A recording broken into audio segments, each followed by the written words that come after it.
السلام علیکم ورحمۃ اللہ وبرکاتہ۔ آج ہم مسواک کے حوالے سے چند اہم اور خاص باتیں انشاءاللہ تعالی آپ کے ساتھ شیئر کریں گے۔ مسواک کرنے میں قدرت نے بھرپور فائدے رکھے ہیں۔ اس میں قدرت کی طرف سے بے شمار فائدے انسانوں کے لیے محفوظ ہیں۔ خاص بات یہ ہے کہ مسواک کوئی آج کل کے عالموں کی یا آج کل کے انسانوں کی ایجاد نہیں ہے، بلکہ یہ سنت رسول ہے۔ خدا صلی اللہ علیہ وسلم اس کا کثرت سے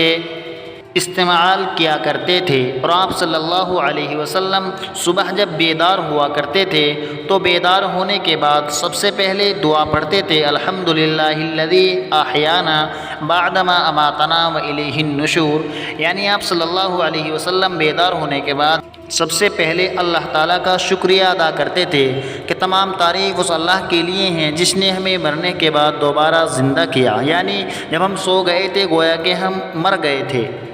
اب ظاہر سی بات ہے، جب انسان سو جاتا ہے اور پھر اللہ تعالیٰ صبح اسے بیدار کرتا ہے تو اللہ تعالیٰ کا شکریہ انسان پر بنتا ہے۔ اس لیے آپ صلی اللہ علیہ وسلم پہلے اللہ کا شکر ادا کیا کرتے تھے اور پھر بعد میں کہا کرتے تھے وَإِلَيْهِ النُّشُورُ۔ یعنی اس موت کے بعد جو حقیقی موت ہے، یعنی جو انسان جب مر جاتا ہے قبر میں چلا جاتا ہے، اس کے بعد بھی ایسا نہیں ہے کہ وہ بس موت ہے اور وہیں انسان کا معاملہ ختم ہو جاتا ہے، بلکہ اس کے بعد بھی ہمیں اللہ ہی کی طرف لوٹنا ہے، وَإِلَيْهِ النُّشُورُ۔ اس کے بعد آپ صلی اللہ علیہ وسلم مسواک کا عمل کیا کرتے تھے۔ خیر بتانا یہ مقصود ہے کہ مسواک کوئی عام چیز نہیں ہے، کیونکہ یہ تمام پیغمبروں نے عام طور پر مسواک کی ہے،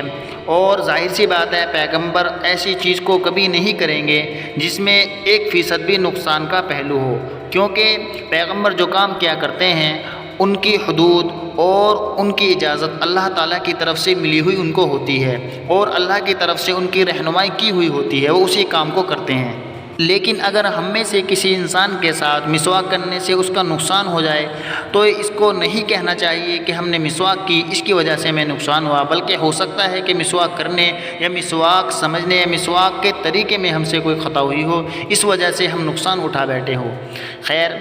اب ایک سوال یہ ہوتا ہے کہ مسواک کتنی لمبی ہونی چاہیے اور کتنی موٹی ہونی چاہیے؟ تو مسواک جب انسان خریدتے وقت کم از کم 1 بالشت کے برابر ہونی چاہیے، یعنی خریدتے وقت کم از کم 1 بالشت کے برابر ہو، اور پھر جب انسان اسے اپنے استعمال میں لائے، اسے یوز کرنا شروع کر دے، اگر وہ چھوٹی ہوتی چلی جائے تو اس سے کوئی فرق نہیں پڑتا۔ اور موٹی انسان کی جو 5 انگلیاں ہوتی ہیں، ان 5 انگلیوں میں سے اگر کسی بھی ایک کی موٹائی کے برابر مسواک لے لے تو کافی ہو جائے گی۔ اور ایک سوال یہ ہوتا ہے کہ استعمال کے بعد مسواک کو گاڑنا چاہیے، ایسے ہی پھینکنا نہیں چاہیے۔ اس کی بھی کوئی اصل نہیں ہے، وہ ایک لکڑی ہے، وہ استعمال شدہ لکڑی ہے، آپ اس کو کہیں بھی پھینک سکتے ہیں۔ اور ایک سوال یہ ہوتا ہے کہ مسواک کس چیز کی ہونی چاہیے، یعنی کون سے درخت کی ہونی چاہیے؟ تو آپ صلی اللہ علیہ وسلم کے بارے میں لکھا ہوا ہے کتابوں کے اندر کہ آپ صلی اللہ علیہ وسلم پیلو کی یا زیتون کی لکڑی کی مسواک استعمال کیا کرتے تھے، لیکن آج کے دور میں نیم کی مسواک اور یہ جو دکانوں پر فروخت ہوتی ہیں یہ مسواک کافی یوزفل ہے، آپ ان کو خرید کر بھی سنت زندہ کر سکتے ہیں۔ مسواک کے 70 سے زیادہ فائدے کتابوں کے اندر تحریر ہیں، لیکن آج ہم بہت کچھ اہم فائدے آپ کی خدمت میں پیش کریں گے۔ مسواک کا ایک فائدہ یہ ہے کہ مسواک جو انسان کرتا ہے اس کے بالوں پر سفیدی جلدی نہیں آتی۔ اسی طریقے سے مسواک کا دوسرا فائدہ یہ ہے کہ جو انسان مسواک کرتا ہے اس کی بصارت یعنی اس کی نگاہ تیز رہتی ہے، یا اگر تیز بھی نہیں ہوتی تو انسان کی اگر نگاہ جو گھٹنے کا ایک انسان کا سلسلہ چلتا ہے اس کی عمر کے ساتھ ساتھ، تو جو انسان مسواک کرتا ہے ایسے انسان کی نگاہ بھی نہیں گھٹتی۔ اور مسواک کا ایک فائدہ یہ ہے کہ مسواک کے اندر موت کے علاوہ اکثر تمام بیماریوں سے شفا مسواک کے اندر موجود ہے۔ جو انسان مسواک کرتا ہے وہ موت کے علاوہ تمام بیماریوں سے محفوظ رہتا ہے۔ اسی طریقے سے جو انسان مسواک کرتا ہے تو جب پل صراط پر سے آخرت میں گزرنا ہوگا تو جو انسان مسواک کرتا ہوگا، مسواک کے برکت کے سبب اللہ تعالیٰ پل صراط کی راہ اس کے لیے آسان فرما دیں گے۔ اور مسواک کا ایک دنیاوی فائدہ بھی ہے کہ انسان کا منہ پاک اور صاف رہتا ہے، مسواک کرنے والے کے دانت صاف ستھرے رہتے ہیں، اسی طریقے سے جو انسان مسواک کرتا ہے اس کے مسوڑے بھی مضبوط رہتے ہیں، اور جو انسان مسواک کرتا ہے اس کا ہاضمہ بھی برقرار رہتا ہے۔ اسی طریقے سے مسواک کا ایک فائدہ یہ ہے کہ مسواک انسان کے بلغم کو دور کرتا ہے۔ ایسا ہوتا ہے اکثر انسانوں کے گلے میں بلغم پھنسا ہوا رہتا ہے، تو مسواک کرنے کے سبب اللہ تعالیٰ اس کے بلغم کو کاٹ دیتے ہیں۔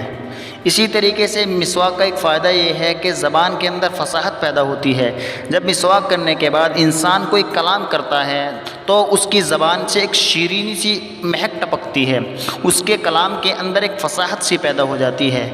اور مسواک کا ایک فائدہ یہ ہے کہ مسواک کرنے والوں سے شیطان ناراض ہوتا ہے، اور یہ ایک مومن کے لیے، ایک مسلمان کے لیے بڑی خوش نصیبی کی بات ہے کہ شیطان اس سے ناراض، تو یہ اس بات کی علامت ہے گویا کہ اللہ تعالیٰ اس سے خوش ہیں۔ اسی طریقے سے جو انسان مسواک کرتا ہے اس کی روح آسانی کے ساتھ نکل جاتی ہے، یعنی جب اس کے آخری وقت آتا ہے مسواک کا بینیفٹ اس کے روح کے آسانی کے ساتھ نکلنے میں اس کو نصیب ہوتا ہے۔ مسواک کا ایک فائدہ یہ ہے کہ جو انسان مسواک کرتا ہے آخرت میں، یعنی جب اس کا آخری وقت ہوگا تو شہادتین اس کو نصیب ہوگا، یعنی موت کے وقت کلمہ شہادت اس کو نصیب ہوگا۔ اور یہ مسواک خالص مردوں کے لیے لازم اور ضروری نہیں ہے، بلکہ جس طریقے سے مرد حضرات اس کی پابندی کرنا چاہیں اور ایک سنت رسول ہے، جس طریقے سے مرد کے لیے ضروری ہے اسی طریقے سے ہماری خواتین کے لیے بھی ضروری ہے، کیونکہ مسواک کرنے میں آخرت کے بھی فائدے ہیں اور دنیا کے بھی فائدے ہیں، جو ابھی ہم نے آپ حضرات کی خدمت میں پیش کیے۔